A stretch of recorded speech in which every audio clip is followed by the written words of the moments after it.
I still get chills every time I hear Bane say, Bruce. It's so uncomfortable and so surreal to hear an Arkham villain call him by his real name. It reminds me of my all-time favorite moment in the Arkham series, when Harvey Dent says it in Arkham Knight. So is it true? Bruce? Both times, it's loaded with meaning. These aren't just enemies calling out a hero. They're people reminding us that underneath a cowl, there's still a man. It's personal, it's haunting, and it leaves you with goosebumps long after that line is spoken. Bane, come home. Say your goodbyes. Once you've had time to turn grief to anger, then you'll be ready to face me. I have left enough life in him for some final words. If you hurry, Alfred! Bane, you monster. As much as I adore you, I hate how you do this to the best dad. Still, every time you pop up on screen, that's another coin in the thirst jar. Also, the last time we see Bane with his mask on in this game. Alfred! Alfred! My detective vision is down. Hang on, Alfred. Alfred.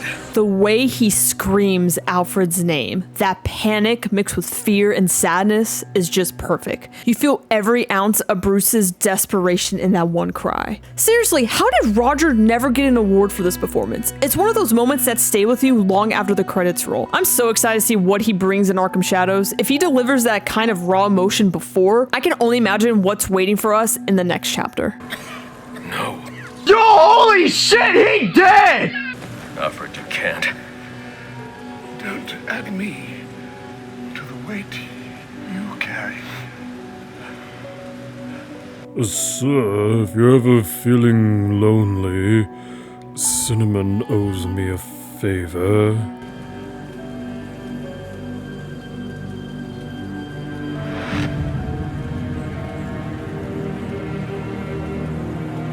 I love how Bruce reflects and realizes that Alfred's death hits him just as hard as losing his parents. At this point in the story, Alfred is the only real family. It's crushing because you see how empty his life would be without him. Later on, he starts building up his Bat family, but right now, in this moment, Alfred is all he has. And the thought of losing him is just revisiting that childhood trauma all over again.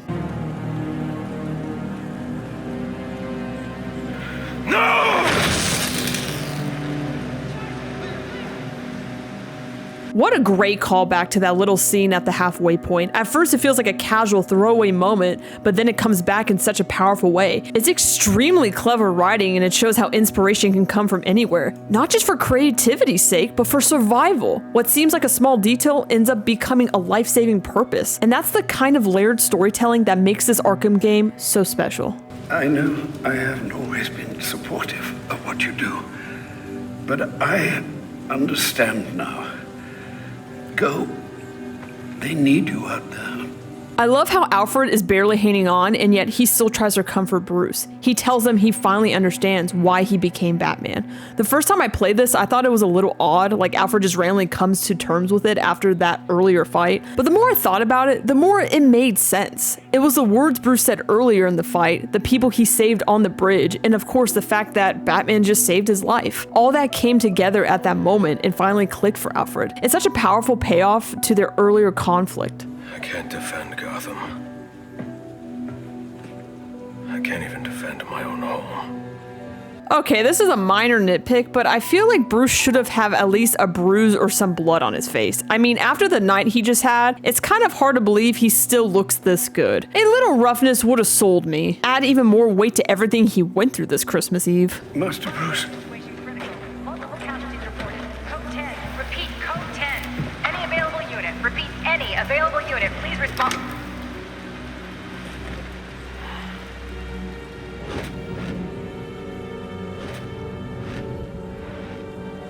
I love when we see Bruce pause and reflect, when he has those doubts in himself. It makes him feel more human.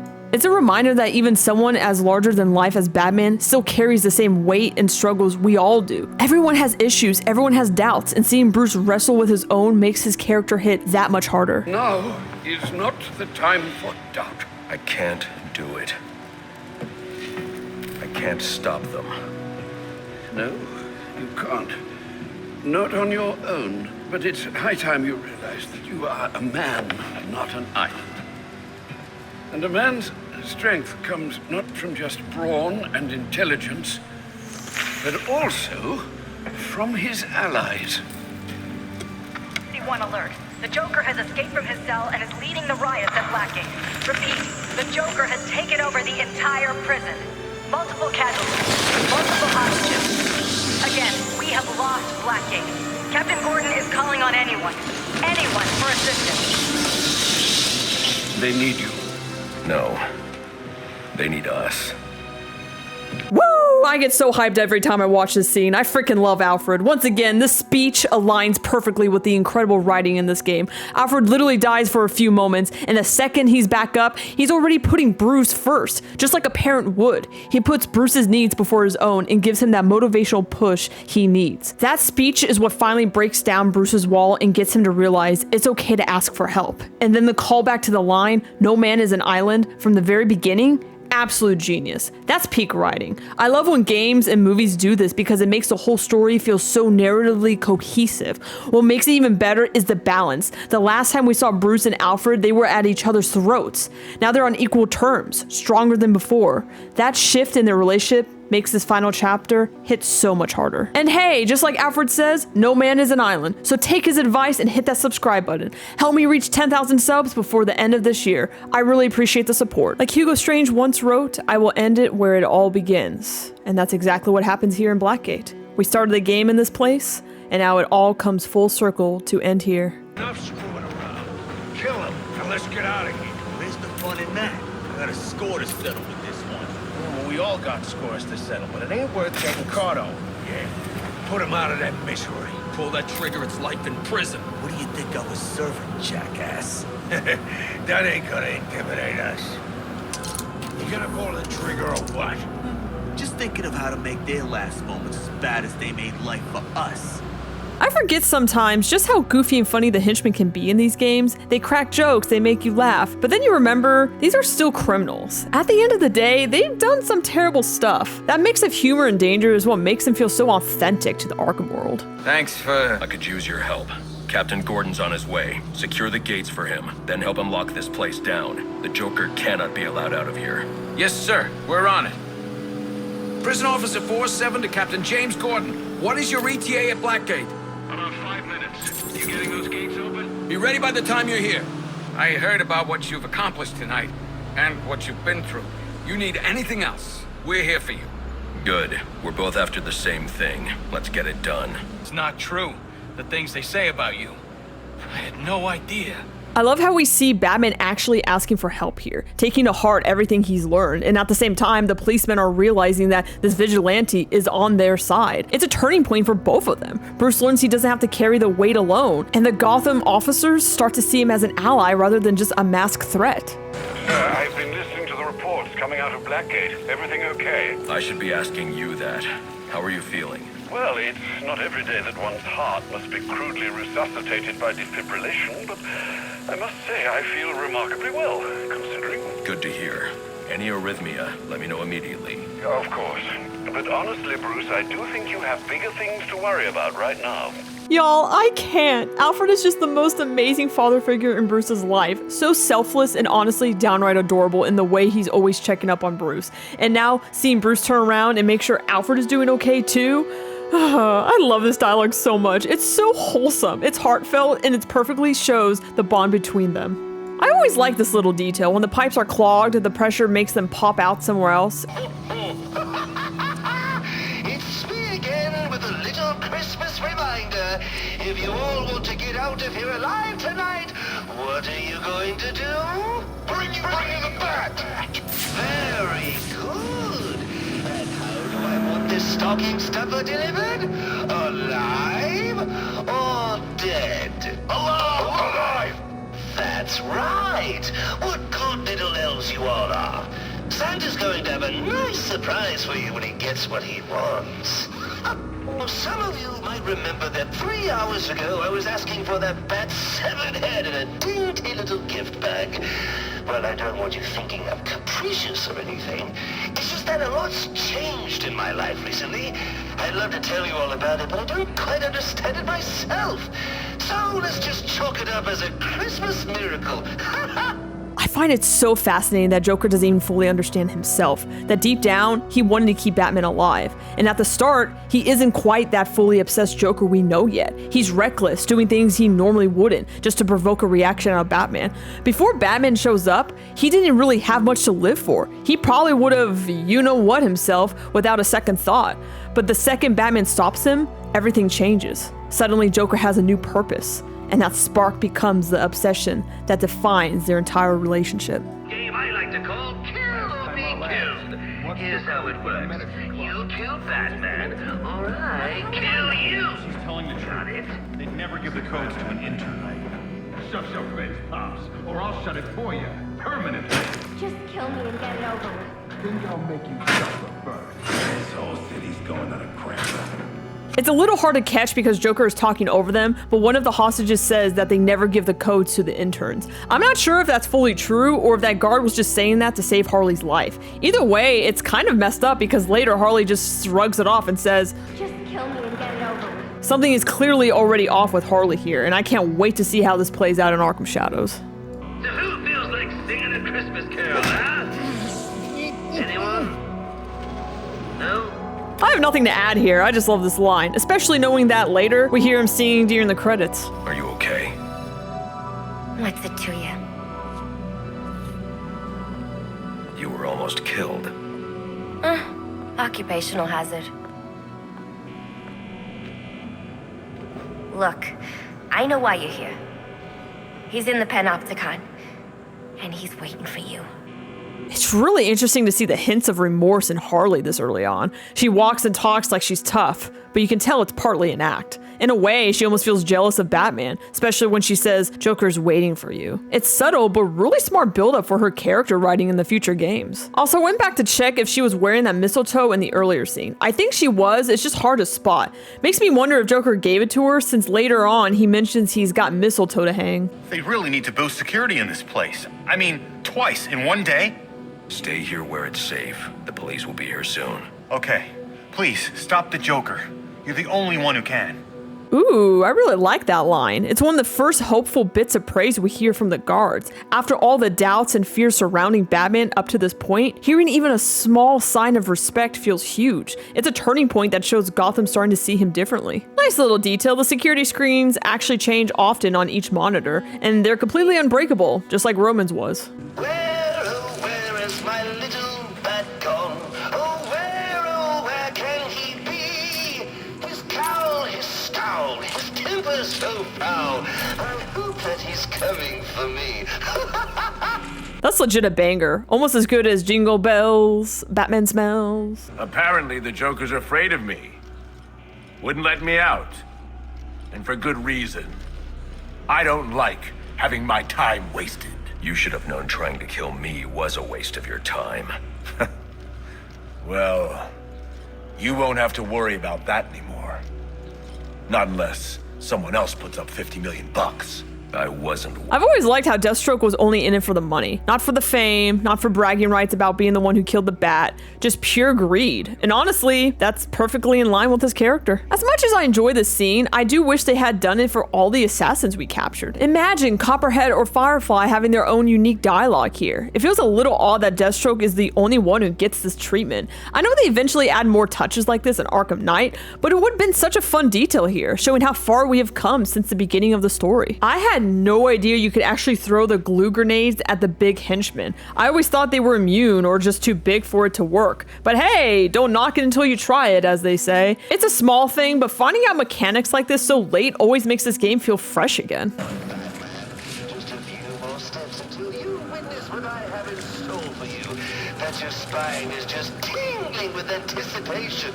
I know mine is. Like a young boy obsessing over that big, mysterious present under the tree. And what a mystery it is.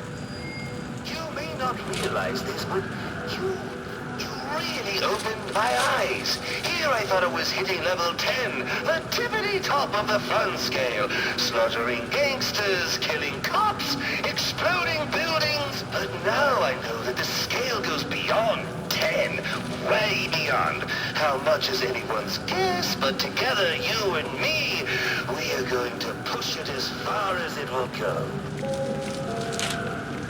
So don't keep me waiting. If there's one thing I hate, it's an unsolved mystery. I don't know why, but I love how Joker keeps reminding us that it's Christmas. There's a certain weird charm to it that I really like. It almost softens the chaos even while everything around him is pure madness. And then there's the moment where he admits to Batman that he's starting to become obsessed with him. That's huge. It's that spark of obsession that will define the relationship for years to come. And it's chilling to kind of hear those words out of his mouth. And back to the bucket with a face on it. Gotta love this detail. Remember, Joker did the exact same thing back in Arkham Asylum. It's such a fun little callback that ties his chaos personality together across the games. Let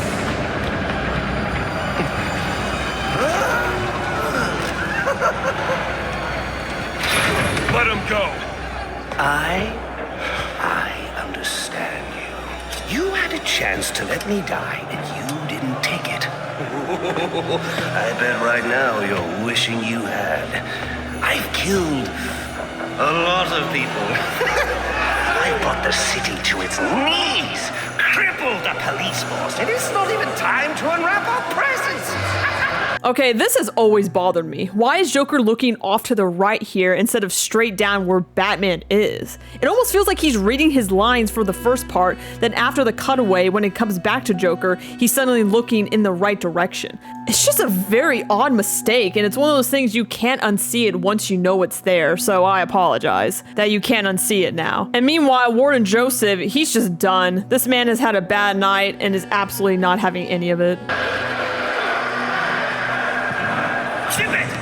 Ooh, did you hear that? It sounds like opening scissors. I think they were trying to make a sharp knife sound since he's holding a knife and quickly moves it when he says zip it. Such a small sound cue, but it's neat once you catch it. I'll play it again so you can hear it. Zip it! Let's do this. Okay. So, I see you, Joker, just casually tossing the knife at his goon like it's nothing, and then the guy nervously catches it, clearly terrified he might grab the sharp end. Such a quick little bit of animation that adds so much personality to the scene. And yeah, I know Bane's on screen again. That means a coin in the thirst jar. Don't worry, I'll talk more about him in just a second. what our friend Bane holds in his hand is a heart monitor. Once he clamps it on, every beat of his bacon little heart will charge the battery on this electric chair. And when it's fully charged... So either you kill Bane... No, won't kill him. But you will. You will fight me with all your resolve, or you will die. Someone is going to die. You, me, or the clown. The question of which one of us it is in your hands.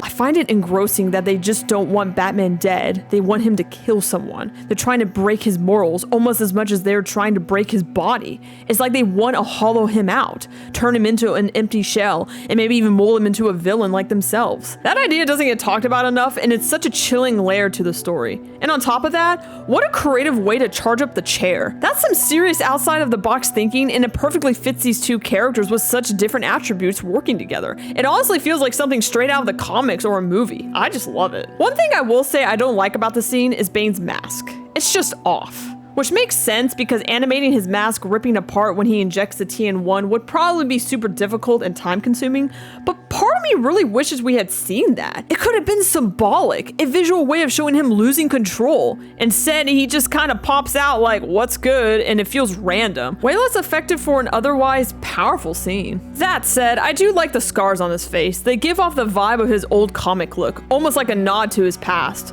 But it also makes me wonder how exactly he got those scars. It's a cool detail, even if the execution around the mask wasn't perfect.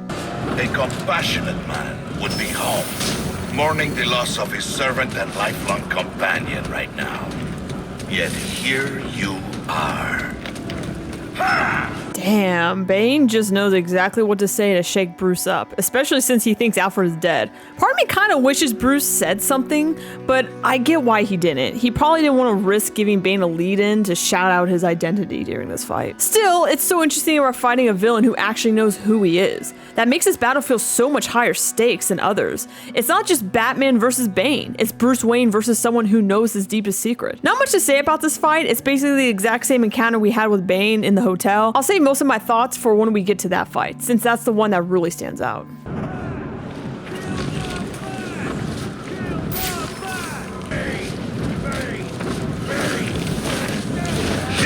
I like the little detail the henchman chanting in the crowd. It adds this extra layer of atmosphere, like you're not just fighting in a vacuum, but surrounded by people who are part of the chaos.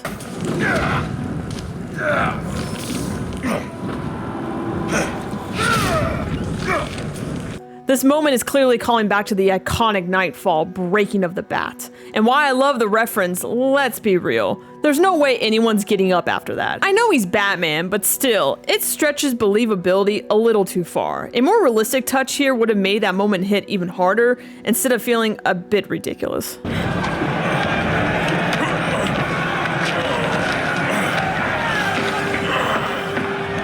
Don't move!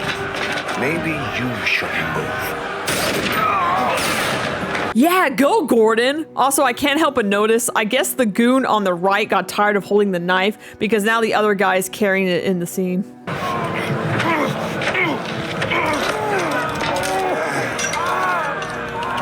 Oh, good lord. Careful, Jim. When that chair goes off, that's 2,000 volts. You won't make it. You don't need to. Jim. Have a seat, Jimbo. We'll fry together like two little potato latkes. Look at that man. Joker already has a plan here. You can see it's written all over that smile. I also find it funny he gives his awkward little arm lock hug to Jim here. I got a pulse. I'm gonna jumpstart your heart. Kill you again. May you find the peace in death that you did not find in life. I'm not looking for peace. He's looking for justice. Also, Bane casually gives a eulogy to Batman here. I can use my shock gloves to temporarily stop Bane's heart. It's my only hope. I've said it before, and I'll say it again. There's a reason Batman is the world's greatest detective. He always comes up with these brilliant plans that let him push forward without even breaking his moral code. That balance between strategy and principle is what makes him so compelling.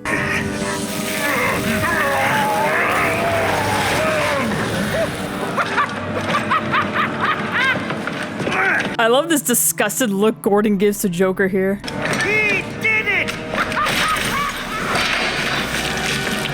The game is over, Joker. Let Captain Gordon go. Yeah, put the gun down, freak. How about I put you down? It's hard to catch, but Batman actually yells Gordon in this moment. It goes by quick, so I'll play it again so you can hear it. Well, that's the Christmas spirit. Well, I'd love to stay and celebrate your victory, but I've got stockings to stuff, mistletoe to hang, and about 15 skyscrapers to blow up before sunrise. Ciao!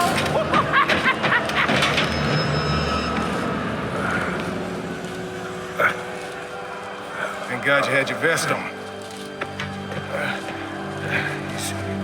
He's got my gun. I find it a little odd how Joker makes that threat here and then does absolutely nothing with it. Instead, he just bolts off to the church to basically pray. Feels like a bit of odd writing, like why even bring this up if nothing comes of it? And then there's Gordon, the man who just got shot, and the very first thing out of his mouth is, "He has my gun." Like, that's the most important thing right now. It's scary, sure, but also kind of hilarious that's Gordon's priorities right now. Gordon, Joseph, I need your help to stop the Joker. Our help?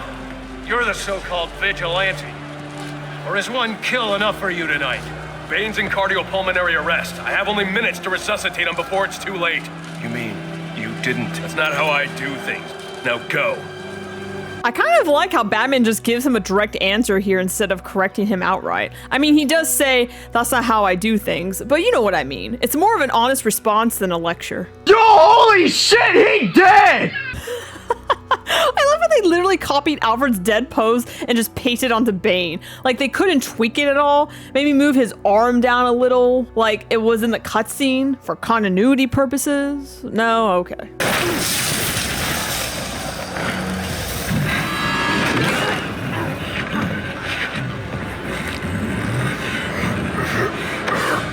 I like how the heart monitors in the background turn red to show that he's really mad. It's a simple touch, but it visually sells the emotion in a really clever way. You leave me no choice, Mr. Wayne.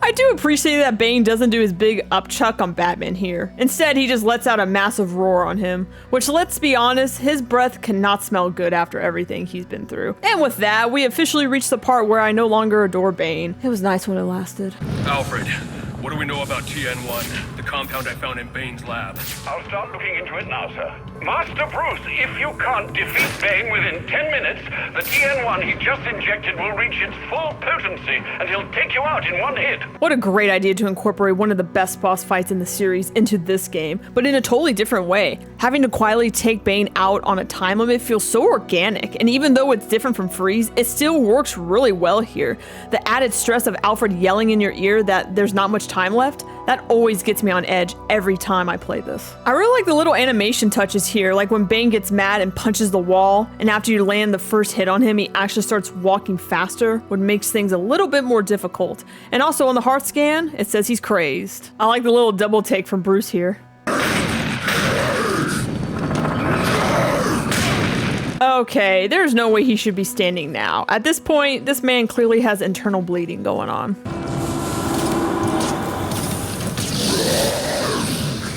Damn, how does he not even flinch from that? It's wild how composed he stays in this moment.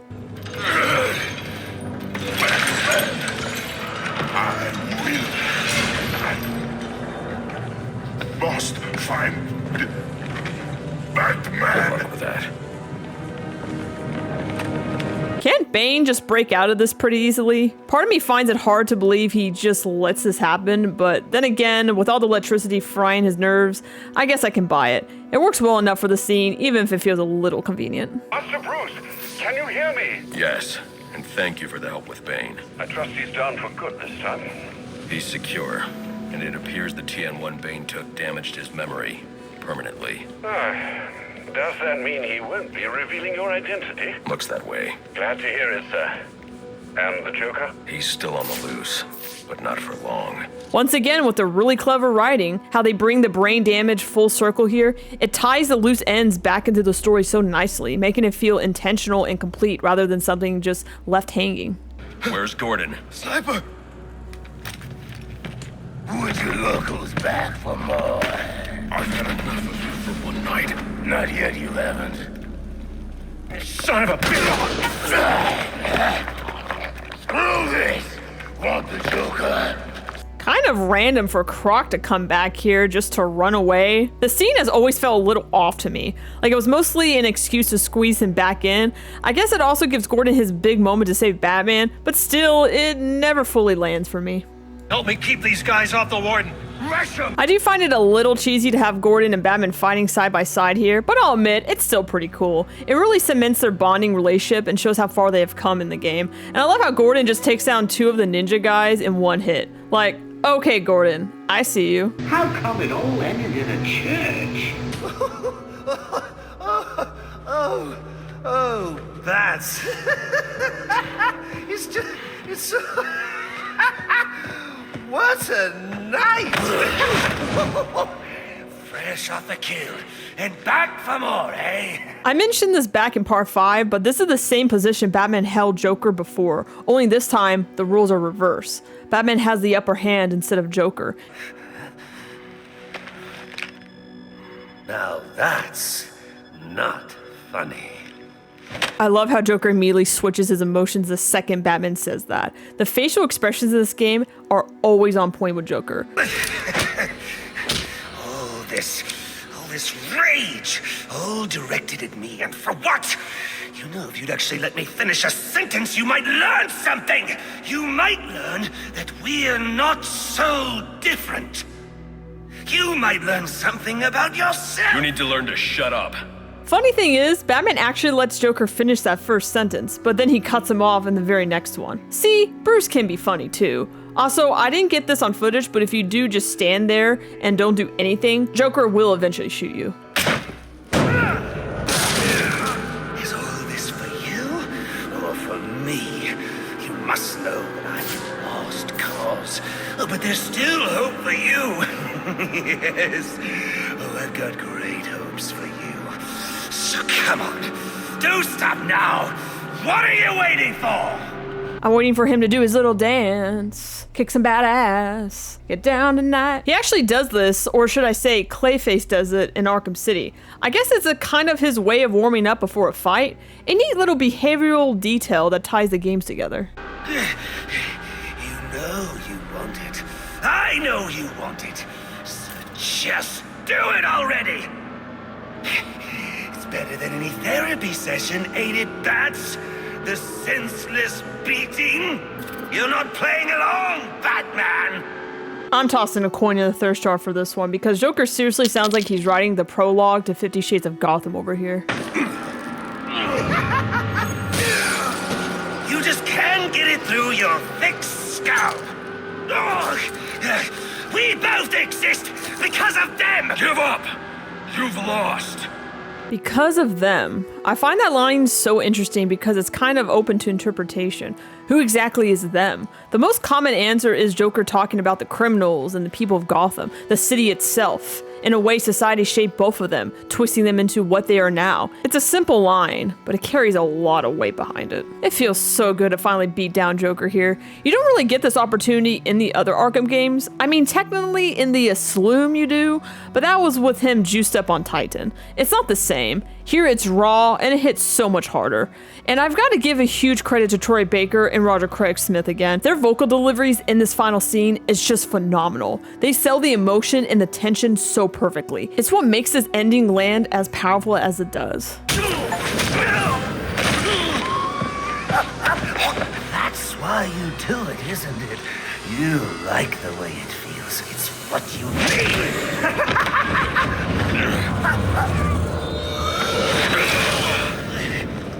Come on, baby. Beat me till your knuckles bleed. Why quit there?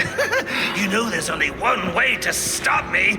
Yeah, I don't need to explain this coin. Joker is clearly into some freaky stuff. Straight into the thirst jar you go.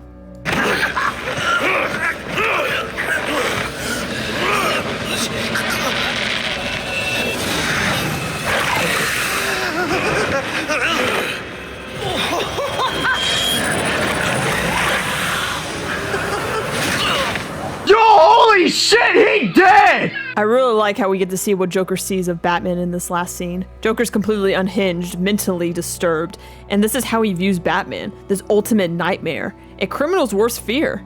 But instead of being terrified, Joker is intrigued. He wants to understand Batman, to figure out why he does what he does. And that fascination is what sets that foundation for their relationship going forward. Any one of my guys would have killed him. The city deserves better than that.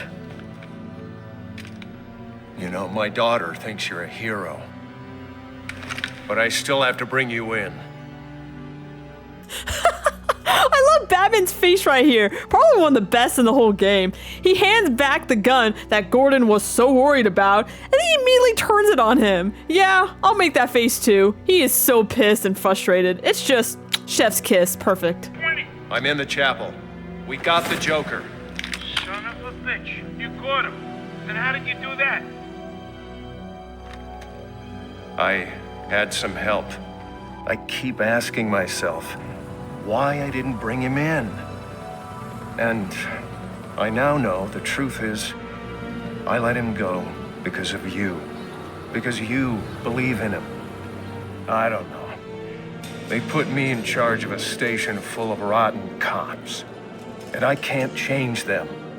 Any more than I can change this damn city. Or at least, that's what I used to think.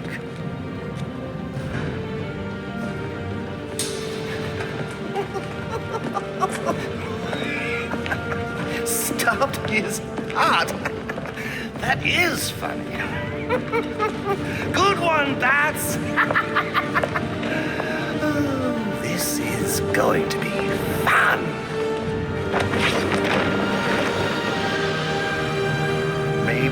Maybe I can give them something to believe in.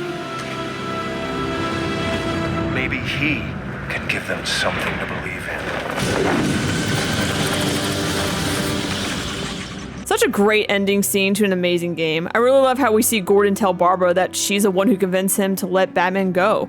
And you can tell he's starting to believe in Batman himself. Great stuff. And then we get my favorite Joker line in the whole game. Just a perfect way to cap off the story and bring everything full circle. Why can't I free your doubtful mind and melt your cold, cold heart? I'm not gonna play the whole song because you know why, but I love the way Joker's voice echoes here, because he's singing in his prison cell. The song choice is so clever too. Cold Cold Heart by Hank Williams carries two meanings. The obvious one is Joker singing about Batman and why he can't connect with him. But the second meaning is brilliant. When this game first got released, we didn't know what the DLC was going to be, and the answer was right here all along. Cold Cold Heart. A little sly bit of messaging that was brilliant on their part. Can't wait to play that. You raise an interesting point, Hank, but what I'm wondering is what we'll do next. No, it's not an interesting point. It's just plain wrong. They're both wrong. This isn't about the police or the Batman. Really nice touch having Jack Ryder and Quincy Sharp cameo here to talk about Arkham Asylum. It's a subtle nod, but it ties the games together and plants the seeds for what's coming next in the series.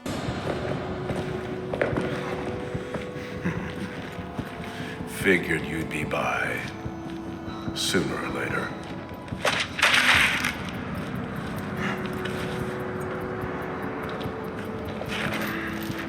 And what happens if I don't sign? You rot in here, or you work for me.